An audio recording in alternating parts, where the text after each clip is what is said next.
ሻሻ እስከ መናገሻ ከአባ ጅፋር ሀገር እስከ 4 ኪሎ ስልጣን መንበር ሲአይኤ ባካፕ ያለው ኢህአዴግ ቤት ኢንሳይደር ሆኖ ያደገ ኢንሳ የሚባል ግዙፍ ተቋምን የገነባ በቀላሉ ሊገረሰስና ሊጣል የማይችል ቀጣይ እርምጃዎቹና አካሄዱ የማይገመተው የምስራቅ አፍሪካ ግዙፍና አደገኛው መሪ ክቡር ዶክተር ጠቅላይ ሚኒስትር አብይ አህመድ አሊ ከኦርቶዶክስ እናቱ ከሙስሊም አባቱ እርሱ ደግሞ የፕሮቴስታንት እምነት ተከታይ መሆኑ ወደ ስልጣን ሲመጣ ይሄ ማለት በቀላሉ አገሪቱን በሃይማኖት ጸባ አስነስተ አፈራርሳለሁና ድምጥማጥ ውስጥ ከተካለው ማለት በፍጹም አይታሰብም። በዚህ ዘመን በተለይ ደግሞ በኢትዮጵያ ስልጣንና መንግስት አገዛዝ ስርዓት ታሪክ ውስጥ ታይቶ በማይታወቅ መልኩ የተለያዩ ሃይማኖት መሪዎችን ቤተ መንግስት ጠርቶ አማክሯል። የሚገሰጹትን ገስጿል።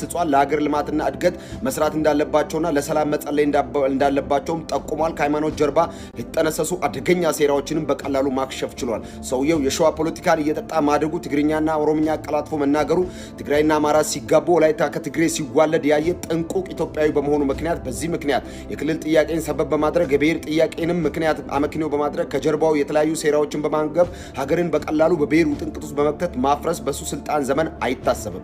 ሶማሌ ክልል የአብዲሌ ቅልብ ሚሊሻዎች ህዝቡን ሲያስጨንቁ፣ እናቶችን ሲያስለቅሱ፣ የእናቶችን መቀነት በኃይልና በስልጣን ሴቶችን የደፈሩ ሲያስጨንቁ ስልጣን ላይ ከመጣ በኋላ ያንን ቅልብ ሚሊሻ ሰንሰለት በቀላሉ በጣጥሶ ሶማሌ ክልልን ዛሬ ወፍ የማይበርባት ፍጹም ሰላማዊ ክልል ማድረግ በቀላሉ ችለዋል። አፋር፣ ቤንሻንጉል፣ ሶማሌ፣ ወላይታና ባህር ዳር፣ ጎንደር የተለያዩ ቦታዎች ላይ ተዟዙሯል። 1 ለ5 በሚባል እኩይ አደረጃጀት ከፌደራል እስከ ቀበሌ ያለውን ይህንን ሰንሰለት ለመበጣጠስ የተለያዩ አገሪቱ ክፍሎች ላይ መሄድ ነበረበትም። ህዝባዊ ስብሰባዎችን በማድረግና ህዝባዊ ድጋፎችን ማከማቸት ነበረበት። ምክንያት የሰውየው ስልጣን ላይ ከመጣ በኋላ በቀላሉ ለመጣል የሚሞክሩ እንደ ተራ ፑፔት ያዩና እነሱ እንዳስቀመጡት አይነት ዝም ብሎ ሲቪሊያንስ የመሰላቸው በርካታ ሰዎች ነበሩ።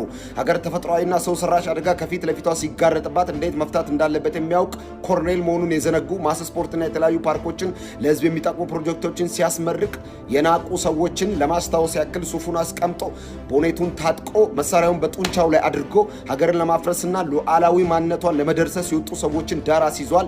የርዝራዥ ሽማግሌዎችንም እድሜ በአጭሩ መቅጨት ችሏል። ክቡር ዶክተር ጠቅላይ ሚኒስትር አብይ አህመድ አሊ ስልጣናቸውን በቀላሉ እንነጠቃለን ብሎ ያላሰቡ ሽማግሌዎችና የሴሪያ ፖለቲከኛ ጠንሳሽ የምስራቅ አፍሪካ አደገኛ የአመፅ ቀስቃሽ ሽማምንት በወቅቱ በስልጣናቸውን በማጣታቸው ምክንያት በተለያዩ አገሪቱ ክፍሎች ላይ የተለያዩ አመጾችና ህዝባዊ ተንኮሎችን ቀስቅሷል።